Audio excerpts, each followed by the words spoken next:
Page number 176 पे निकाल लिया।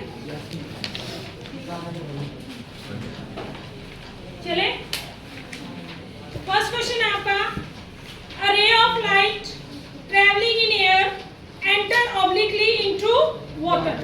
यानी कि रे ऑफ लाइट आपकी कहां से, एयर से किसमें एंटर कर रही है, वाटर।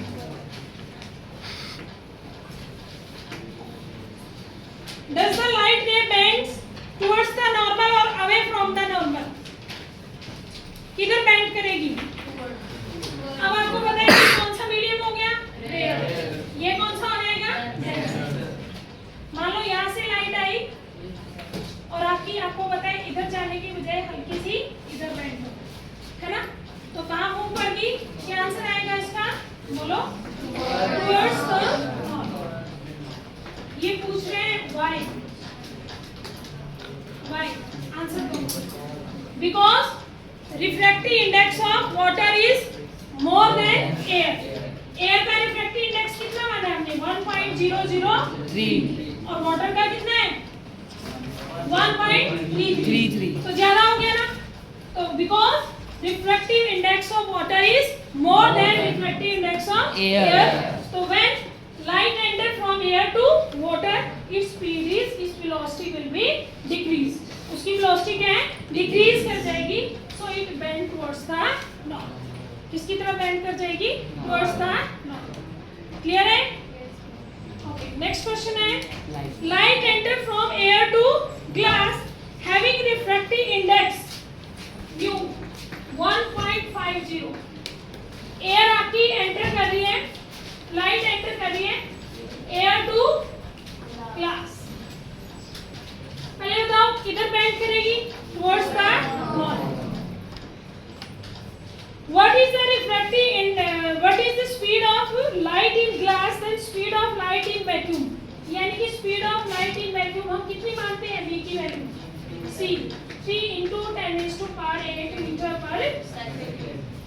ठीक है, तो हमें क्या निकालनी है, ग्लास में क्या निकालनी है, वेलोसिटी निकालनी है। क्या निकालनी है, वेलोसिटी। हमारा फार्मूला क्या था, mu speed of light in air, light in air divide by speed of light in glass.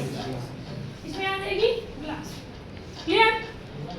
Mu की वैल्यू कितनी है, 1.50। इसकी कितनी है, 3 × 10⁸ मीटर पर, और ये क्या मान लो v। v को इधर ले जाओ, ये चीज क्या आ गई, डिवाइड में 3 × 10⁸ मीटर पर, और ये आ गया 1.50। इस पॉइंट को हटा दो और क्या लगा दो, 2 0 से 0 15 के टेबल पे कितना 2, तो v की वैल्यू कितनी आ गई, 2 × 10⁸ मीटर पर। यानी कि स्पीड ऑफ लाइट कम हुई है, ज्यादा 3 थी, कितनी होगी 2। तो यानी कि रेयर मीडियम से डेंसर में जब जाते हैं तो velocity of light will be decrease. Velocity of light क्या हो जाएगी, डिक्रीज। क्लियर है? ओके, नेक्स्ट क्वेश्चन है आपका, find out from table the medium having highest optical density. Table में आपको पता है सबसे ज्यादा रिफ्रैक्टिव इंडेक्स किसका था, डायमंड का। जिसका रिफ्रैक्टिव इंडेक्स ज्यादा होता है उसकी ऑप्टिकल डेंसिटी क्या होगी, सबसे ज्यादा। ठीक है, तो डेंसर मीडियम की ऑप्टिकल डेंसिटी सबसे क्या होगी, ज्यादा। और लोएस्ट ऑप्टिकल डेंसिटी किसकी होगी, एयर। लोएस्ट किसकी होगी, एयर, और हाईएस्ट किसकी होगी, डायमंड। अगला, यू आर गिवन केरोसिन, कार्बिन और वाटर। 3 चीजें दी हुई है, केरोसिन, कार्बिन और वाटर। केरोसिन, कार्बिन और वाटर, तीनों का रिफ्रैक्टिव इंडेक्स बताओ।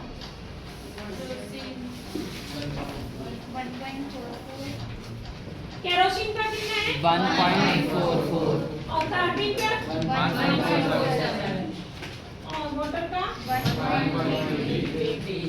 अब इसके कंपैरिजन में बताओ स्पीड ऑफ लाइट सबसे कम और ज्यादा किसमें होगी, स्पीड ऑफ लाइट सबसे ज्यादा किसमें होगी, यानी वेलोसिटी ऑफ लाइट आप कह सकते हो किसकी ज्यादा होगी, वाटर की।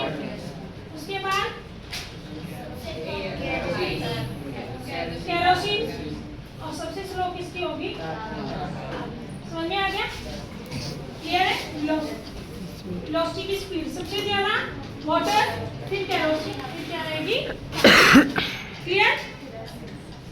अगला है, इनने पूछा था फास्टर किसमें ट्रैवल करेगी, तो आप वाटर ही बताओगे। अगर स्लोवेस्ट पूछता तो क्या देगा? The refractive index of diamond is 2.42. What is the meaning of this statement?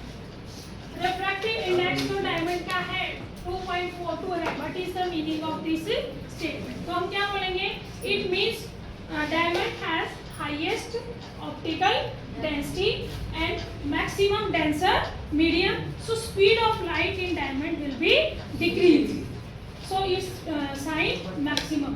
क्योंकि जैसे ही लाइट डायमंड में एंटर करेगी उसकी स्पीड बहुत ही स्लो हो जाएगी, तो light are not able to come out, तो इसलिए वो सबसे ज्यादा साइन करता है। क्लियर है? ये थे आपके क्वेश्चन रिफ्रैक्टिव इंडेक्स। नेक्स्ट आपका इसी रिफ्रैक्शन पे आएगा स्फेरिकल लेंसेज। क्या आएगा? Spherical lenses. तो इसको हम कल पढ़ना, ठीक है?